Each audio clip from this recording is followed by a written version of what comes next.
En nuestra introducción pasada del libro del Génesis, vimos la clase pasada, que el libro del Génesis, la palabra Bereshit en el hebreo, es la palabra origen.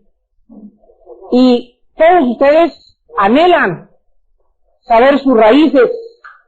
Todos nosotros anhelamos saber quién fue nuestro padre, quién fue nuestra madre, nuestros abuelos, de dónde venimos, si realmente hay un propósito, si hay un significado para existir en este planeta Tierra, si todo lo que existe a nuestro alrededor es obra del infortunio o es obra de la suerte, o ha sido una coincidencia que estemos aquí en esta Tierra, o si realmente hay un propósito detrás de todo. Pues en el libro de Génesis vamos nosotros en esta noche a ver que Dios está interesado en que nosotros sepamos quién es Él, en primer lugar. Y en segundo lugar, que nosotros entendamos que Dios es un Dios personal. El Génesis nos muestra que Dios, en primer lugar, está separado de su creación. Dios está aquí, su creación está aquí. Dios no es la creación. Aunque Dios es omnipresente, Él no forma parte de su creación, ni de los átomos, ni de las moléculas, ni Dios es esto, ni Dios es el micrófono, ni Dios es mi conciencia, ni Dios está dentro de cada persona. Esto no es una enseñanza bíblica.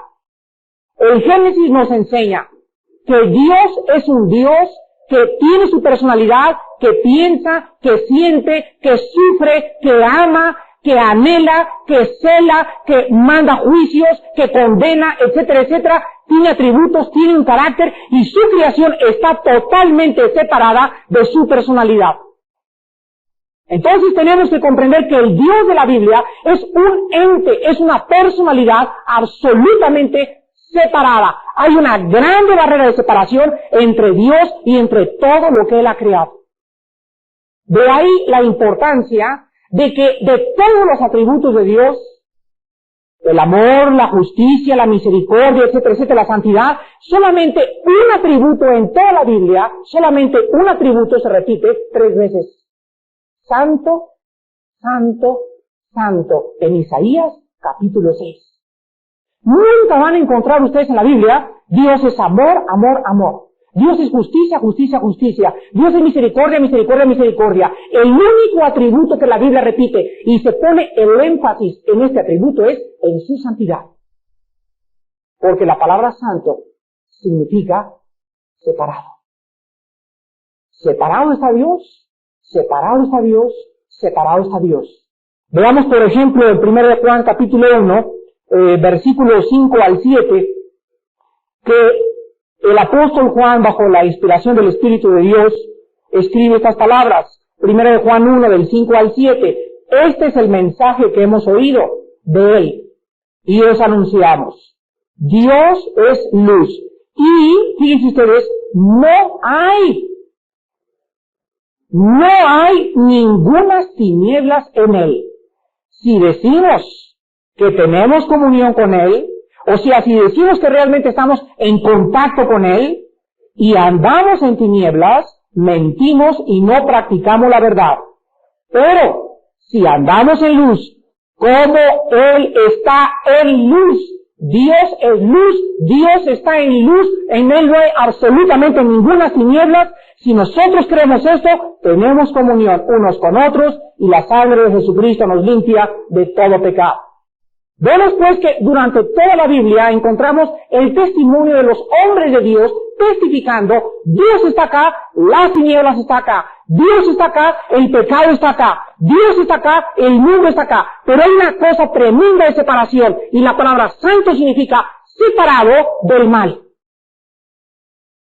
Ahora, cuando Dios en el Génesis nos muestra y separó Dios la luz de las tinieblas, comienza Dios y su Espíritu a sentar el principio más importante de la Biblia. Si Dios está acá y el pecado, la creación está acá, y hay una separación entre las tinieblas y la luz, y aquí es día, y aquí es noche, y aquí es bueno, y aquí es malo, y aquí es bueno, y dulce, y aquí es amargo, y no hay nada neutral en medio, Dios cuando nos habla a nosotros, desde el Génesis nos muestra que cuando nos saca para ser separados. Esto significa, sean santos, porque yo soy santo. Y cuando el cristiano no ha entendido que hemos sido llamados a ser diferentes. Que es lo que la palabra agios, con H, en el griego significa, y se tradujo santidad. El cristiano no ha entendido entonces el llamado. Nos ha llamado Dios a ser diferentes, a ser distintos, a no ser común y corriente, a ser peculiares, a ser personas con características intrínsecas diferentes de todos los demás, y que todos los demás van a ver. Y hay una cosa tremenda: cuando la gente ve la santidad, la gente le tiene miedo. La santidad crea terror en el ser humano. Cuando Cristo se subió a la barca, Pedro se echó al agua y le dijo: Señor, no te acerques, que soy pecador. No sé cuántos de ustedes han tratado de vivir esta vida, pero en 2 Corintios capítulo 6 encontramos en segundo lugar el mismo testimonio del apóstol Pablo. Y si no entendemos esto, que Dios desde el principio de Génesis separa la luz y las tinieblas, y lo que significa la separación, y que Él nos ha llamado a ser diferentes, nunca comprenderemos el llamado que Dios nos hace a ser santos. En 2 Corintios capítulo 6, versículo 14 y 15, la Biblia dice: no os unáis en yugo desigual con los incrédulos. Ahora vienen las razones espirituales.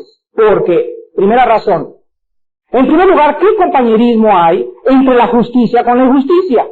O sea, si tú eres bueno y tienes de amigo un criminal, si tú eres buena y tienes una amiga marihuana, si tú eres bueno y tienes un amigo que es totalmente distinto, la pregunta es: ¿cuál compañerismo puede haber en ustedes? Uno tiene la tendencia ¿hacia dónde? Hacia el mal, el otro la tiene hacia el bien. Entonces, ¿cómo es posible que anden juntos? Algo está mal. Realmente, tú no estás en luz. La segunda pregunta es: ¿qué comunión la luz con las tinieblas? ¿Pueden la luz y las tinieblas estar juntas? Dice en el capítulo 1 de Juan: y las tinieblas no prevalecieron contra la luz. Porque ahorita, ¿dónde están las tinieblas? Ahorita, ¿dónde están? Cuando prendimos los switch, ahorita, las tinieblas huyeron. Porque la luz es lo que ilumina todo. Si tú estás en luz verdaderamente, tú tienes que alumbrar las tinieblas, alumbrar tu casa, alumbrar tu esposa, alumbrar tu escuela, alumbrar donde estés, pero no puede haber ningún compañerismo. Entonces, el primer principio que encontramos en el Génesis es que Dios está separado de su creación. Él es así póngalo, Él es una personalidad distinta a la creación. Esto refuta el panteísmo. Es la filosofía que nos dice que Dios es todo. Dios está acá, Dios está en esencia, Dios es omnipresente y por eso Dios abarca todo. No. Aunque Él es omnipresente, Él está separado de su creación. En segundo lugar, la Biblia nos muestra que Dios ejerce dominio sobre todo el universo. Vemos, por ejemplo, en el capítulo 1 del Génesis, versículo 26, las prioridades de dominio. Dice el versículo 26: entonces dijo Dios: hagamos al hombre a nuestra imagen, conforme a nuestra semejanza, y señoree. La palabra señorear en el hebreo significa gobernar, ejercer dominio, y que ejerza dominio o que gobierne en los peces del mar, en las aves de los cielos, en las bestias y en toda la tierra y en todo animal que se arrastra sobre la tierra. Y creó Dios al hombre a su imagen, a imagen de Dios lo creó, varón y hembra lo creó. Salmo capítulo 8. Versículos del 3 al 9. Cuando veo tus cielos, obra de tus dedos, la luna y las estrellas que tú formaste, digo: ¿qué es el hombre para que tengas de él memoria? Y el hijo del hombre para que lo visites. Le has hecho poco menor que los ángeles, lo coronaste de gloria y de honra, le hiciste, otra vez la misma palabra hebrea, gobernar, le hiciste ejercer dominio sobre las obras de tus manos. Todo lo puso debajo de nuestros pies: ovejas, bueyes, todo ello, y asimismo las bestias del campo, las aves de los cielos y los peces del mar, todo cuanto pasa por los senderos del mar. Oh Jehová, Señor nuestro, cuán grande es tu nombre en toda la tierra. Escuchen esto: Dios es soberano y pone bajo su dominio no a los animales, ni a chita, ni a los cocodrilos, ni a los delfines, pone al hombre, y debajo del hombre pone a la creación. Vean ustedes la prioridad: Dios, el hombre, la creación. Dios, el hombre, la creación. Dios pone bajo su control al hombre para que nosotros ejerzamos dominio y controlemos y gobernemos este pequeño mundo que Él nos ha dado, y en lugar de que nosotros lo controlemos y ejerzamos dominio, lo hemos destruido.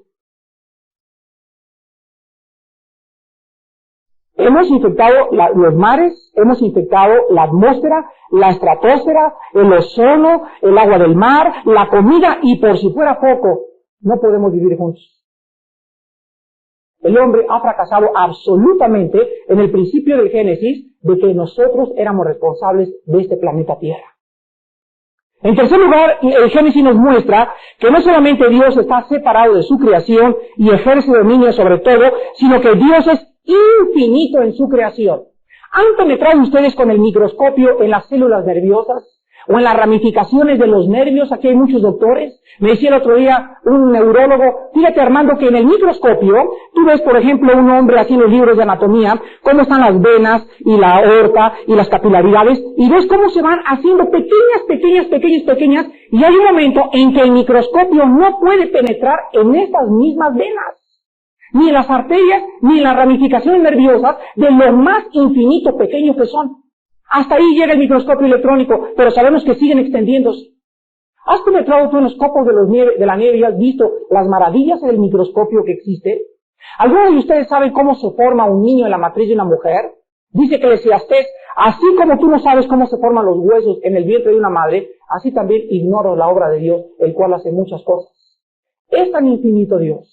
Es tan complejo el universo, es tan complejo nuestro organismo, mi sangre, mis células, mi pelo, mis nervios, el pasto, los miles de distintas formas de los granitos de arena en el mar, los millones de seres en el mar, los millones de insectos que existen. Es tan complejo el universo y tan infinito que nos habla que el que lo creó también es infinito.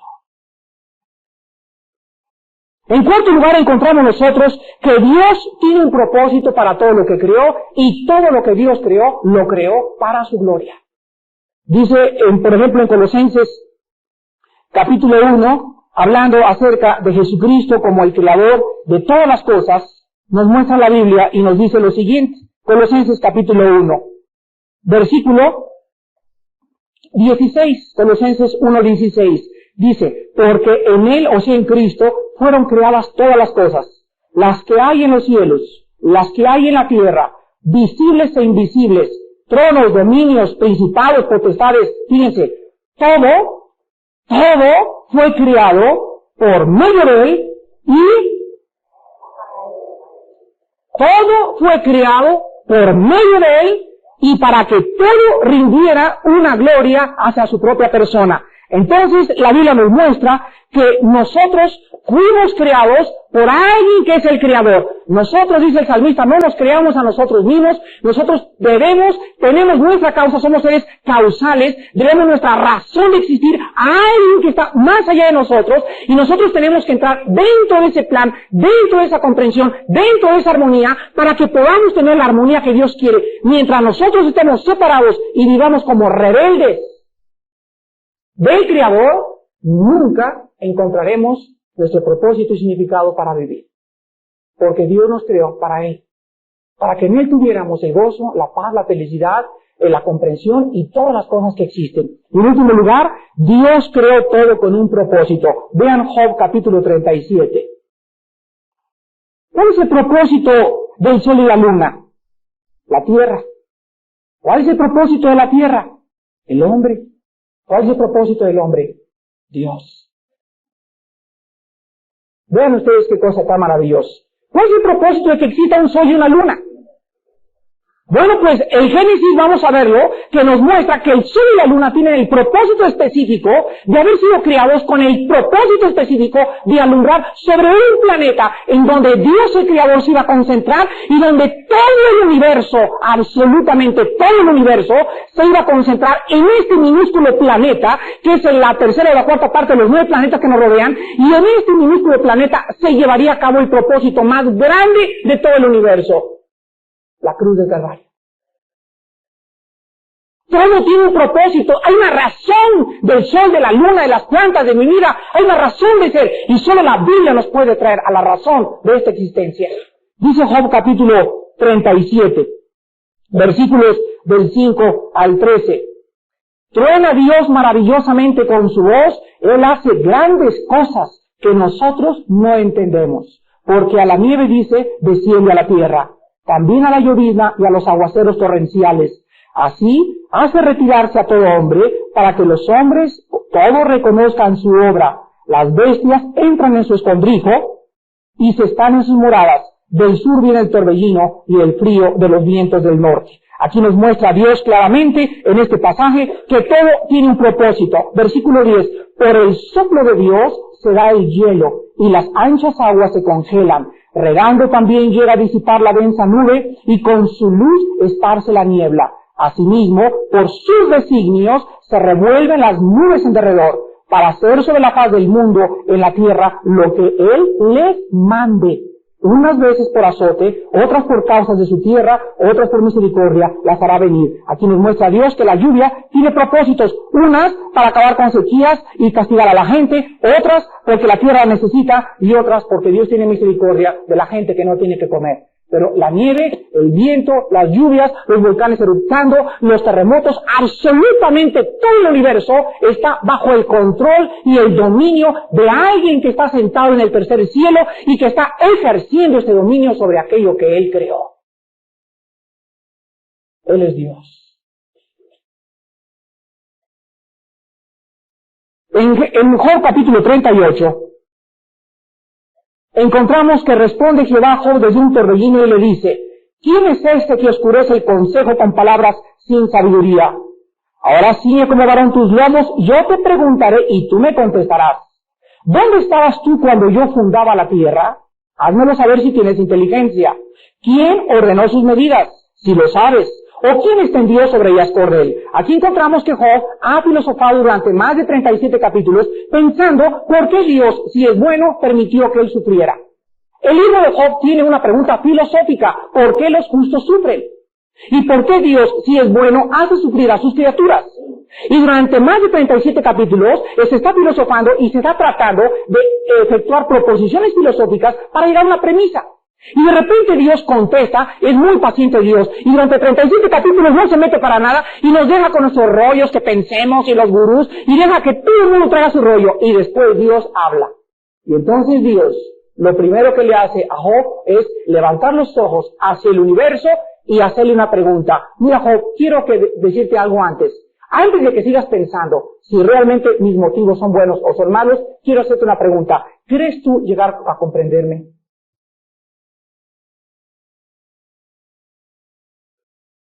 Si no sabes y no supiste que la Tierra tiene una inclinación perfecta de 23 grados y medio, el tamaño de la Tierra es perfecta, la distancia entre la Tierra y el Sol es perfecta, si no te das cuenta en la perfección el diseño que tiene todo el universo y ves lo preciso, lo matemático, lo cronométricamente calculado que existe en todo, entonces déjame decirte algo, si mi creación y mi cielo se cuentan la gloria mía, no te infunden temor en tu corazón, aunque yo te explicara por qué hago lo que hago, no lo entenderías. Vamos a seguir avanzando. Versículo 8. Sigue Dios preguntándole a Job, ¿quién encerró con puertas el mar cuando se derramaba saliendo de su seno? O sea, ¿por qué el mar no inunda los puertos? ¿Se han preguntado ustedes eso? El mar tiene una fuerza extraordinaria, pero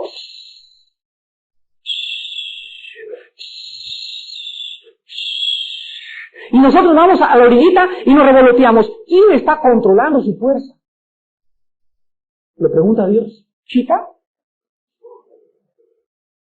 Versículo 10, y establecí sobre él mi decreto, y le puse puertas y cerrojo, y dije, hasta aquí llegarás, y no pasarás adelante, y ahí parará el orgullo de tus olas.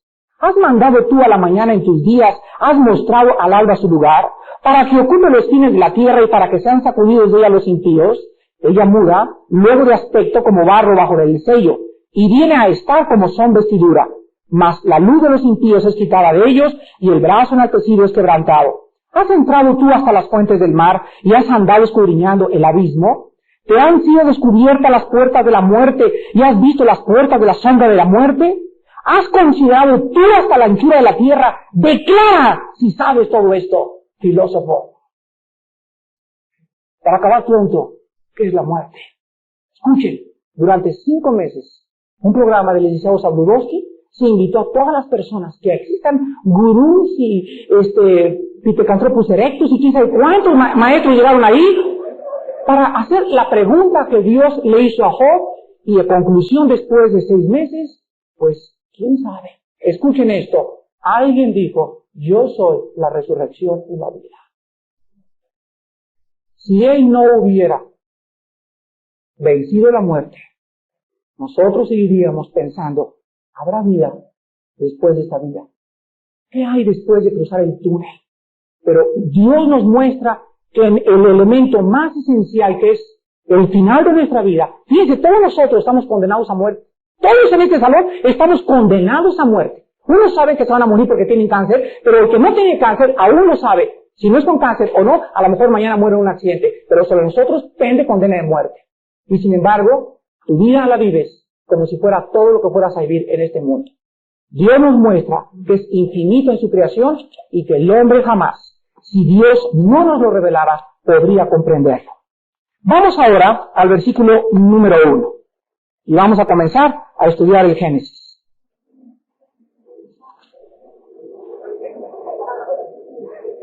Ahora sí. En una casa, bueno, son como los niños, ¿verdad? Los niños les encantan los helados y les encantan los dulces, pero la mamá le da hígado encebollado, que es lo que más ayuda, y ay, ¿no? Y nosotros no podemos establecer o darles, yo no les puedo dar una dieta si no hay bases para comenzar a construir ahí. Y primero tenemos que entender qué era el Génesis, los orígenes del Génesis y el Dios del Génesis. Vamos al versículo 1 y vamos a analizarlo, y dice en primer lugar, en el principio creó Dios los cielos y la tierra. Vamos a analizar en primer lugar la frase que está en el versículo 1 y nos dice, en el principio. Pregunta, ¿qué existía antes del principio? O sea, si la Biblia comienza diciéndonos, así comienza la Biblia, en el principio, nos muestra entonces que si hay un principio, tiene que haber un final. Y si hay un principio, había algo que no había en el principio, porque Dios es eterno. Ahora, si nosotros no sabemos ni siquiera qué hubo hace 6.000 o 4.000 años, no sabemos la edad de la Tierra más que puras argumentaciones hipotéticas, filosóficas, a través de potasio y argón, a través de carbono 14, a través de los métodos científicos, si no sabemos eso, ¿cómo ni siquiera podemos imaginarnos lo que había antes del principio? ¿Podría alguien de ustedes imaginarse qué había antes del principio? O sea, fíjate, no había soles, ni estrellas, ni galaxias, ni seres humanos, no había nada. ¿Qué había antes? Miren, hermanos, miren, hermanos, es maravilloso esto, porque para poder imaginarnos nosotros eso, tendríamos que ser un poquito más que ángeles.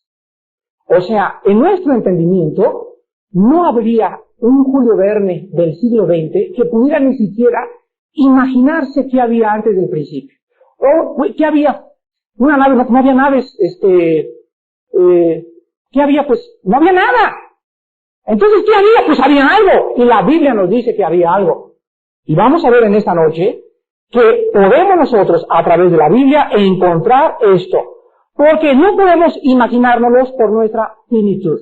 ¿Podría lo finito entender lo infinito? ¿Podría una hormiga pararse enfrente de una computadora y decirle, oye, Samuelita, ¿qué es eso? Pues está grandote. No hay. Y se podría penetrar en eso. No hay. Y llegará un momento que ¡pum!, se pondrían sus fusibles. ¿Por qué? Porque la hormiguita está diseñada para no abarcar ni siquiera llegar a concebir el mundo que le rodea. Tenemos al perro Rintintín, el más inteligente, y ponemos enfrente a Rintintín, y Rintintín sabe escoger los colores, y Rintintín sabe hacer miles de cosas, pero en Rintintín no existe la capacidad que le puso Dios al hombre para tratar de penetrar en aquello que no entiende. Ni Chita lo hace. Solo el hombre es el ser que ha sido puesto en este universo y que busca a través de la metafísica, de la filosofía y de la religión, ¿quién soy? ¿Qué es este universo? Decía Sigmund Freud, como el hombre no entiende lo que le rodea, se inclina por el temor de lo desconocido y hace los dioses. Sí, Sigmund Freud, pero déjame decirte algo, Simoncito, ¿quién puso en el hombre ese temor de buscar algo fuera de él? Salomón en Eclesiastés lo dice en el capítulo 7. pusiste la eternidad en el corazón de los hombres. Entonces, en nosotros existe ese deseo de tratar de penetrar. ¿Qué hay? Ahora hay jóvenes que están desesperados. ¿Qué hay? ¿Qué hay? Pasan un carrujo, se meten 3 de marihuana y comienzan en el video que, a ver, quiero ver ahorita a Madonna, lo quiero ver por ahí volando en algo, o alguien en el alcohol, o se meten a meditar en la meditación trascendental y se inclinan ante su propio ego. En mi conciencia está, pero el hombre trae los hippies, los madonos, los Beatles, los Elvis Presley, los rock and rolleros, los drogadictos, todos traemos la búsqueda de la verdad. Todos. Pues vamos a ver qué dice la Biblia, porque yo comprendí esto hace 11 años. Soy finito. Conclusión lógica elemental, soy finito. Conclusión, no puedo en mí mismo encontrar algo que va más allá. Primero explota mis 100 bulbos antes de meterle 500 watts. Muy bien, ¿ahora qué hago? Porque yo quiero saber de dónde vengo. Y si en mí no lo encuentro, entonces oigo la voz que me dice, vamos a comenzar. ¿Quieres de veras penetrar en los mitos? Sí. Conviértete y hazte como un niño.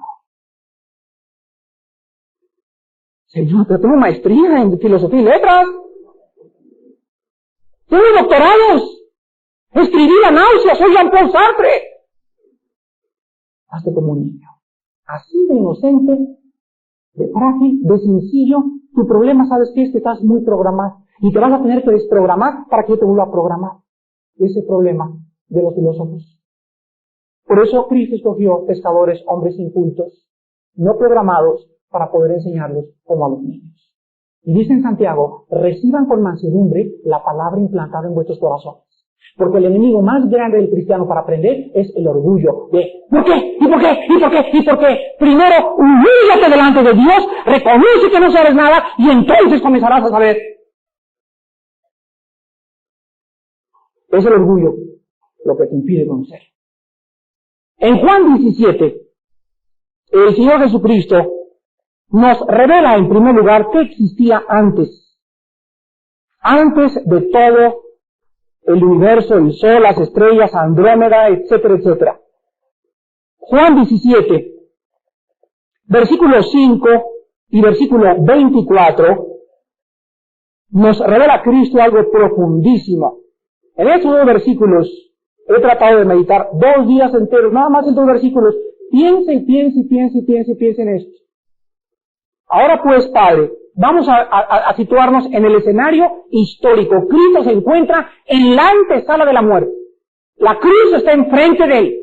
Y en ese momento, Cristo en la oración sacerdotal de Juan 17 está preparándose psicológica, emocional y espiritualmente para ir a la cruz y no echarse para atrás.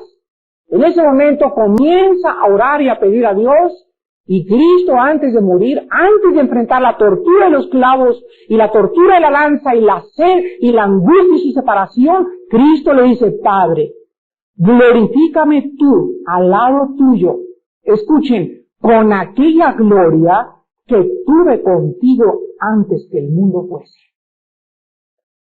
Muy bien, número 1, antes de que todo existiera, existía la gloria de Dios. ¿Qué es la gloria de Dios?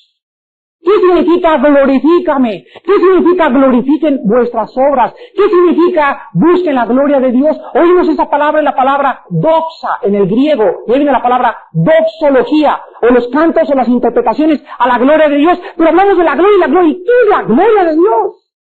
¿Qué es la gloria de Dios? Pues la gloria de Dios es todo aquello que representa sus atributos espirituales. Por ejemplo, cuando Cristo le dice, Padre, glorifícame ahorita en la cruz del Calvario, Cristo le está realmente diciendo, comencé a preguntarme, bueno, ¿qué quiere decir eso de que glorifícame y te he glorificado en la tierra, ahora glorifícame todo lo tuyo? ¿Qué le estás pidiendo a tu Padre? Explícamelo en castellano, Señor Jesús. Bueno, pues agarra una concordancia, Armando, agarra raíces hebreas y griegas y busca ya un estudio sistemático desde el Génesis al Apocalipsis y vas a encontrar que es la gloria, porque escudriñar las Escrituras significa hacer pozos. El conocimiento se encuentra enterrado y hay que hacer pozos, hay que perforar, hay que rascar la Biblia.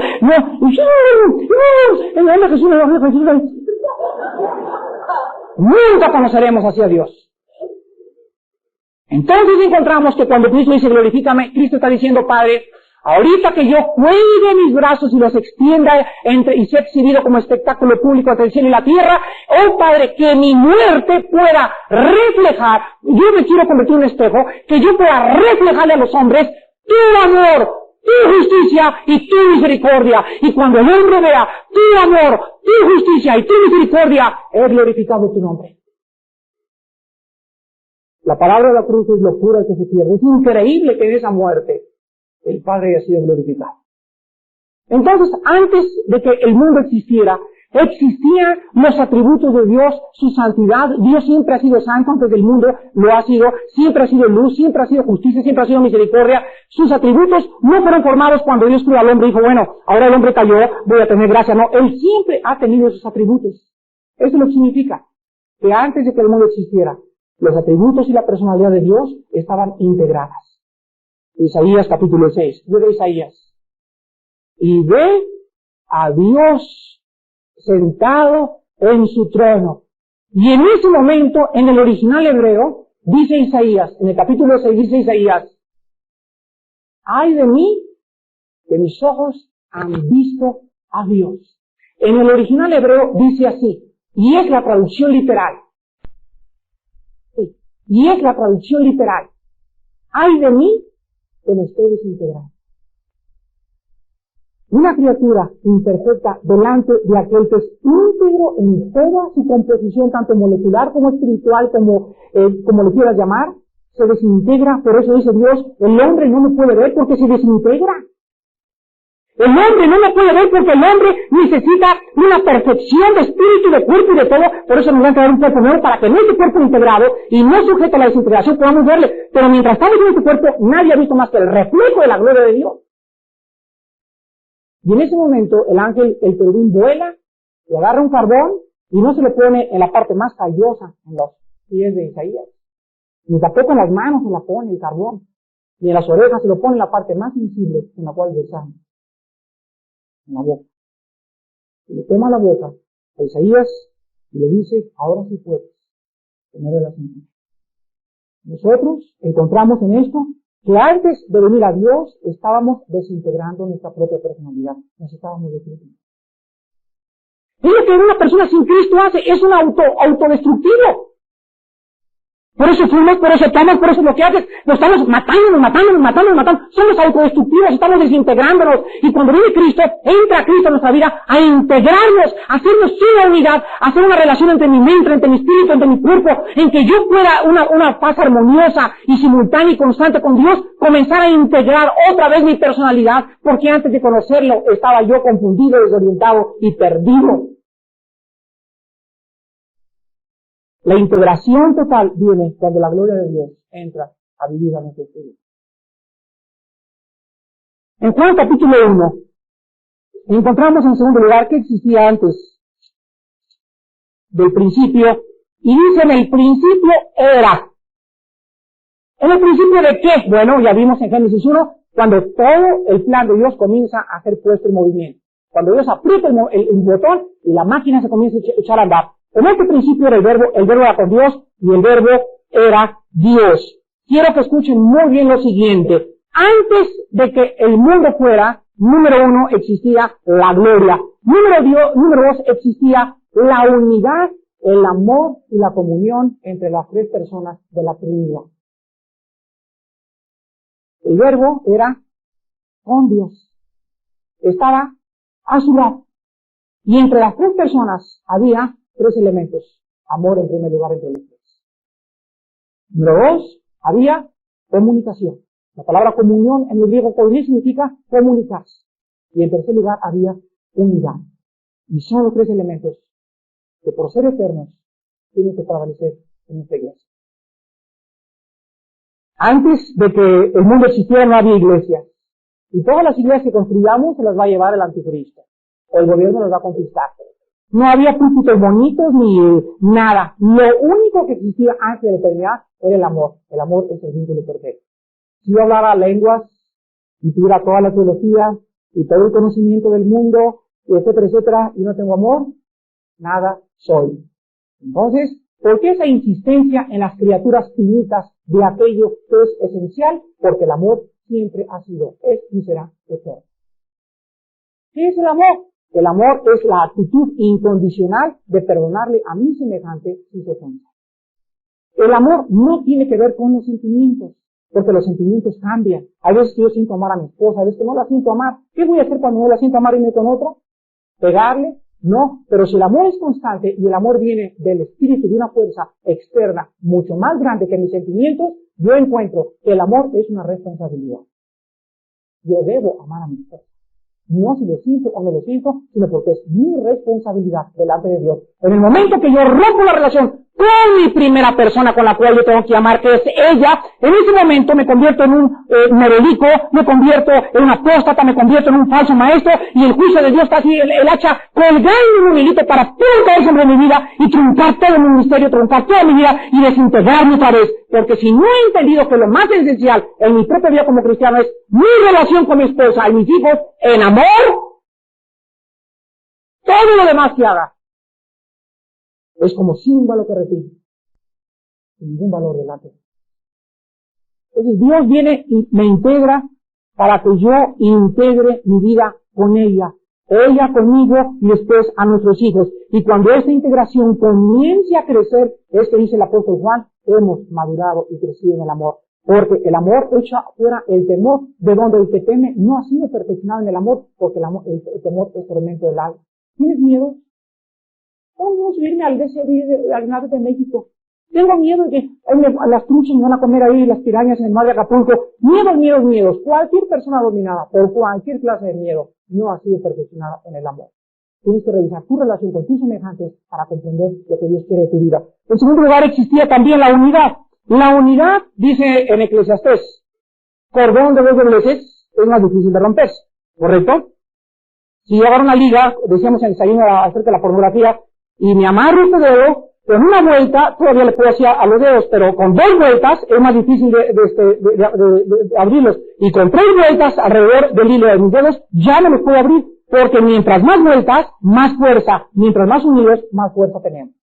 Y el diablo es especialista en dividirnos. Y una de las tragedias más grandes de la iglesia actualmente es la desunión entre nosotros como miembros del cuerpo de Cristo. Y en tercer lugar tenemos también que había la comunión. ¿Se acuerdan lo que acabamos de leer en 1 Juan capítulo 1? Que si tenemos comunión con Dios, ¿tenemos qué cosa? Comunión. ¿Qué es comunión? Comunicación. Si yo estoy en relación con Dios, veo a mis hermanos en Dios, hola, ¿cómo estás, hermano? Y me siento con ellos y platico y cotorreo. Pero si hay pecado en mí, ni más ganas me voy a sentarme a comer con ellos. Me siento mal como que, ay, no, ya no soy de su onda. Estoy totalmente desintegrado. Porque para que yo me integre a mis hermanos, necesita ver las mismas características que hay en el Espíritu de Dios, que es la unidad. Donde hay división, dice Santiago 3, ahí hay celos y obra perversa.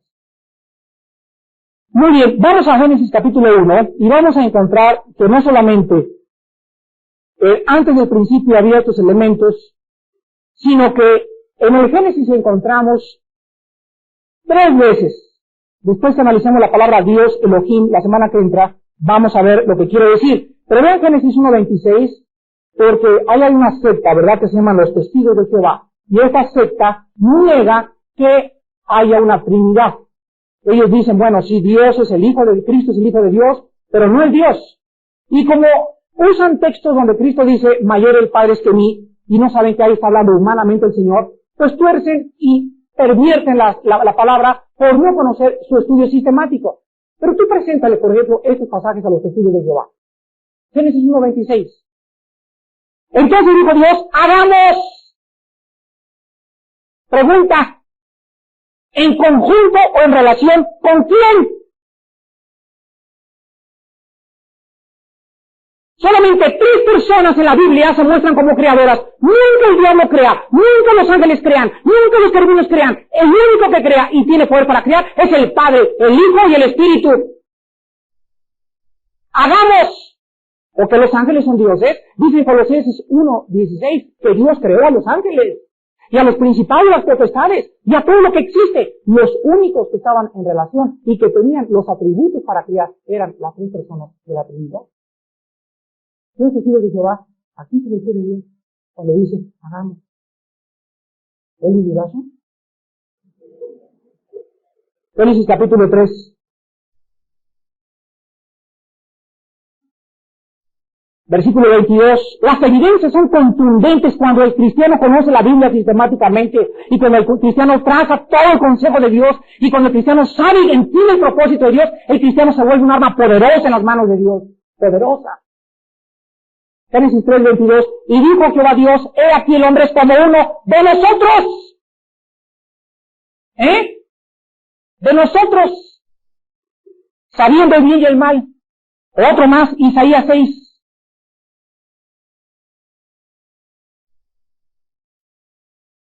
Versículo 8. Isaías 6:8. Después oí la voz del Señor que decía, ¿a quién enviaré y quién irá por nosotros? Nosotros. Entonces respondí yo, heme aquí, envíame a mí. Pregunta, entonces son tres dioses, la misma palabra, el Ojín, el poderoso, fuerte, en el antiguo lenguaje semítico significaba el Dios. Elohim ya sacaron a la palabra Alá, que significa literalmente Dios. La palabra In, el último prefijo, así como la palabra Samayim, cielos en el hebreo, el prefijo In en el hebreo siempre indica pluralidad. El Ojín indica pluralidad. Se podría traducir, en el principio, los dioses crearon el cielo y la tierra. Pregunta, ¿son más de dos dioses o tres dioses? Respuesta en Deuteronomio capítulo 4 y Deuteronomio capítulo 6. Jehová Dios uno es. Bueno, entonces hay una contradicción. Muy bien, aparentemente. Pero si seguimos profundizando, vamos a encontrar lo siguiente. Que en Dios hay unidad y diversidad. Esto es muy importante que tú lo apuntes. En Dios hay unidad y hay diversidad. Porque la palabra Trinidad, fíjense ustedes etimológicamente. Tres, unidad, uno. Tres en uno. ¿No hay contradicción? Literariamente la hay. ¿Qué significa la palabra Trinidad? Tres en uno. Entonces encontramos nosotros que en Dios hay la unidad y la diversidad. El que tenga oídos para oír, oiga. En Dios hay unidad y hay diversidad. ¿Qué queremos decir cuando hablamos los cristianos en nuestra teología acerca de la Trinidad? Estamos diciendo que Dios es uno en esencia, tres en persona. O sea que existe en la unidad esencia en cuanto a los atributos divinos y diferencia y diversidad en personalidades, pero unidad en sustancia y en esencia. Oiga, a ver, un momentito, yo no entiendo lo que me está diciendo. Más claro te lo voy a poner. El agua. El agua está formada por H2O, dos átomos de hidrógeno por un átomo de oxígeno, ¿correcto? Muy bien, el agua, la esencia, la unidad del agua es la composición química H2O. Muy bien, esa es la unidad, la sustancia, la esencia del agua, la composición química del agua. Pero físicamente el agua se puede descomponer en tres elementos, en sólido, en líquido y en gaseoso. Pregunta, ¿en líquido es H2O? ¿En sólido es H2O? ¿Y en gas es H2O? Entonces, ¿cuál es el problema? El agua es triunidad en su esencia, diversidad en sus manifestaciones dentro del fenómeno de energía. El huevo, yema, clara, cáscara. La yema es huevo, no es una parte del huevo. El cascarón es el huevo, no, es la parte del huevo. El huevo se compone de tres elementos, pero los tres elementos hacen un huevo. Cabezón. No quiero seguir penetrando, pero bueno, hay cosas tan absurdas en el mundo de la teología cristiana, porque la gente sale con argumentos, ¿verdad? Yo no puedo comprender la Trinidad, fíjense, no creo en la Trinidad porque no la entiendo, o no creo en esto porque no lo entiendo. Sin embargo, esa persona tú le haces la misma pregunta y le dices, tú podrías subirte en un DC-10 en Acapulco, claro. ¿Tú sabes cómo se mueven las hélices? No. ¿Tú sabes cómo le hace para vencer la gravedad? Pues yo sé que hay una cosa que comienza a ser así y se eleva. Pero por fe se sube y se baja a punto. Tú ves la televisión en tu casa así, y tú sabes cómo viaja desde Estados Unidos ahora el Super Bowl este domingo hasta padre a las 3 de la tarde. Cómo viaja el Super Bowl y los gigantes contra los Broncos de Denver van a venir por un cablecito, viene la cara del quarterback y los pases y se meten en mi casa y los estoy viendo como si estuvieran millones de distancia. Yo no lo entiendo, pero lo acepto porque lo estoy viendo. Pues también Dios me lo dice, Armando, somos 3 personas, somos un Dios, somos una unidad, somos una esencia, pero me manifiesto en el universo que yo creé de 3 formas. Yo planeo, mi hijo lleva a cabo y el Espíritu Santo lo contempla.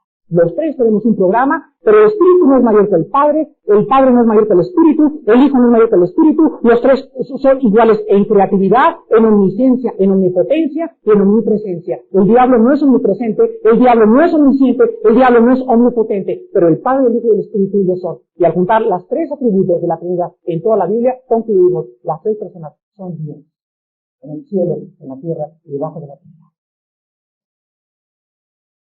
Ahora vamos a 1 de Pedro capítulo 1 y encontramos en tercer lugar que existía antes de la creación. Existía la gloria y la Trinidad, con sus atributos respectivos cada uno. En 1 de Pedro capítulo 1, versículos del 17 al 20, encontramos algo absolutamente maravilloso. 1 de Pedro capítulo 1, del 17 al 20, y nos vamos a encontrar con la tercera cosa que existía antes del principio. Fíjense que si no entendemos lo que había antes, no vamos a comprender lo que había antes de que yo naciera. No saben qué bendición ha sido para mi vida, se los comparto con todo mi corazón, haber estudiado lo que existía antes del principio. Me ha dado una paz como ustedes no se imaginan. Siento más paz en mi corazón, más... Hoy en la mañana simplemente me levanté y venía en la carretera a Cuernavaca y veía todo lo que existía y, bueno, ahorita les cuento. Y si, 1 Pedro 1, del 17 al 20, quiero compartirle lo que Dios produjo en mi vida. Y si invocáis por paz aquel que sin acepción de personas juzga según la obra de cada uno, conducíos en temor todo el tiempo de vuestra peregrinación, sabiendo la cual recibisteis de vuestros padres, no con cosas corruptibles como oro o plata, sino como la sangre preciosa de Cristo, como de un cordero sin mancha y sin contaminación, ya destinado, ¿desde cuándo? Ya destinado. ¿Qué me está diciendo, Padre? Te estoy diciendo que antes de que existiera Andrómeda, y el Sol, y las galaxias, y la Vía Láctea, y los papas, y el Lutero, y tú y todo, antes de que fuera todo, antes de que los judíos, antes de que la Virgen María naciera, antes de que todo existiera, en mi mente había un plan. Un plan. Antes de todo, había un plan en la mente de Dios. Y en ese plan de Dios estaba la cruz. Antes de que Adán cayera. En esa mente de Dios estaba yo. Yo, Armando, yo. Y ese plan por proceder del ser omnipotente, universal y todopoderoso, ese plan era perfecto, número 1. En segundo lugar, ese plan era infinitamente sabio, en ese plan no había ningún error. Y en tercer lugar, ese plan era absolutamente justo. Muy bien. Dios ya lo piensa, ya tiene ese plan y todo.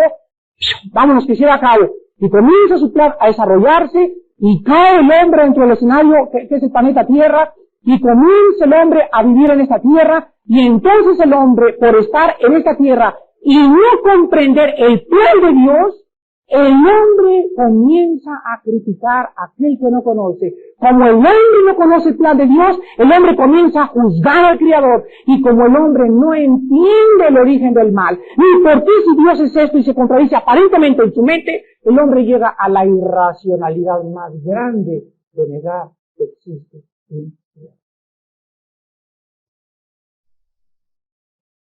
El hombre, como no entiende este plan, el hombre juzga todo de acuerdo a su finita capacidad milimétrica y microscópica intelectualidad, y en su intelecto no puede comprender por qué hay guerras, por qué hay pobreza, por qué hay el mal, y estos problemas intelectuales llevan al hombre a decir no hay Dios. Por eso la Biblia afirma, el necio dice en su corazón, no hay Dios. Es justo que porque tú no comprendas un plan de alguien que es infinito y tú eres finito, lo juzgues. Vean ustedes por qué la Biblia revela que el hombre y la raza es una raza de rebeldes. El problema del hombre es, ¡no te entiendo! Te convengo. A ver, ven para acá. Sienten aquí a Dios. A ver, ese es mi plan, pásenlo con su rock y siéntense ahí a juzgar a Dios. A ver, Jean-Paul Sartre, a ver, Bertrand Russell, vámonos a sentar. Nosotros somos los filósofos, nosotros somos los intelectuales. A ver, Dios, explícanos. ¿Tú eres justo, verdad? Sí. Entonces, ¿por qué permitiste que niños nacieran con cabeza de sapo? ¿Tú eres justo, verdad? Entonces, ¿por qué hay esto y esto? Y comienzan ellos a acusar a Dios en su propia finitud y Dios se convierte en el acusado. Entonces ese Dios, como la lámpara de la comienza a levantarse, y a sacudir todo y a mover las galaxias, y entonces comienza a decir, pequeños, y dice, oh, ahora te veo y me aborrezco, ahora enséñame y yo te oiré. Esa es la posición para comprender su plan. Hermanos y damas y caballeros que nos visitan, porque mis pensamientos no son vuestros pensamientos y mis caminos no son vuestros caminos. Como son más altos los cielos que la tierra, así son mis planes más altos que los tuyos. Nunca me entenderás si no te conviertes primero en mí. Vengan a mí los que están trabajados y cargados y conviértanse y háganse como un niño. Sean humildes y reconozcan que para que puedan penetrar en mis planes, lo primero que tienen que entender es reconocer su incapacidad para poder comprenderme. Vean ustedes lo que explica Job capítulo 11 al referirse a esta insistencia del hombre de penetrar lo infinito a través de su mente. Y este es el caso triste de Nietzsche, el caso triste de Stalin, de Nikolai Lenin, de Carlos Marx, de Sigmund Freud, de Jung, de Bertrand Russell, de Jean-Paul Sartre, y de todos esos hombres que son endiosados por los intelectuales y que los ponen en un pedestal y les dicen, Emmanuel Kant dijo que la razón era imposible de definirse, por lo tanto es irracional, aquí lo que puedo hacer no empírico, por lo tanto la única forma de encontrar el empirismo es a través de argumentos epistemológicos y bla bla bla bla bla bla bla bla bla, y dice la Biblia, y con todos sus rollos que tanto que dicen, se convierten en sabios. Yo no sabía lo que están diciendo. Job capítulo 11, versículo 5, quiero acabar con estas palabras. Mas, ¿quién viera que Dios hablara y abriera sus labios contigo? Y te declarara los secretos de la sabiduría, que son de doble valor que las riquezas. Conocerías entonces que Dios te ha castigado menos de lo que tu iniquidad merece. ¿Descubrirás tú los secretos de Dios? Contesta. ¿Lo podrás hacer? La respuesta es nunca. ¿Por qué? Porque somos finitos. Número 2, ¿llegarás tú a la perfección del Todopoderoso? Imposible. Somos más terrenales. Es más alta que los cielos. ¿Qué harás? Es más profunda que el cielo. ¿Cómo la conocerás? Habacuc, el profeta, llegó al final de sus días y dijo, oh Dios, no entiendo, me parece cuando veo el mundo que parece ser una pecera donde no hay orden, donde todo guerras, pleitos, etcétera, etcétera. Y Señor, realmente no te comprendo. Entonces Habacuc se hinca en el capítulo 2, dice, Padre Santo, esto haré. Mientras me aclaras todo tu plan, quiero seguir confiando en ti. Padre, mientras me aclaras todo lo que está pasando, quiero tener paz. Y mientras me ensanchas mi mente y me haces como tú eres, y me haces el cuerpo, semejante a la gloria del que tuvo tu Hijo Jesucristo, mientras todo ese tiempo pasa, oh Padre, viviré por ti. El Cristo vivirá por la fe, más el impío se sobrevecerá. Dos caminos en mi mano. ¿No entiendes a Dios? Te ensoberbeces. Te enojas y mira lo infeliz eres. Mientras más te endurezcas contra Dios, más miserable más infeliz, más desgraciado va a ser. Pero si tú esta mañana reconoces en humildad que tú necesitas a Cristo en primer lugar, y el perdón de pecados, y le oras crédito, y dices, Señor, ya no puedo seguir peleando contra ti. Sería imposible, sería un suicidio intelectual. Dios dice, ríos de agua viva saltarán entre tus ojos.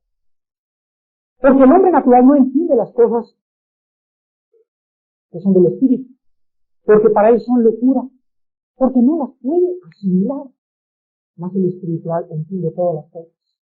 Y el espiritual, mirando en este libro, es transformado de gloria en gloria por el Espíritu, y el espiritual camina, y el espiritual, dice Daniel 12, los entendidos comprenderán todas las cosas. El espiritual sabe que la tierra y el plan de Dios está acercándose a la consumación en el Apocalipsis, y el cristiano está esperando las mansiones celestiales y el enclarecimiento de su mente, pero mientras todas estas cosas, sin fe será imposible agradar a Dios.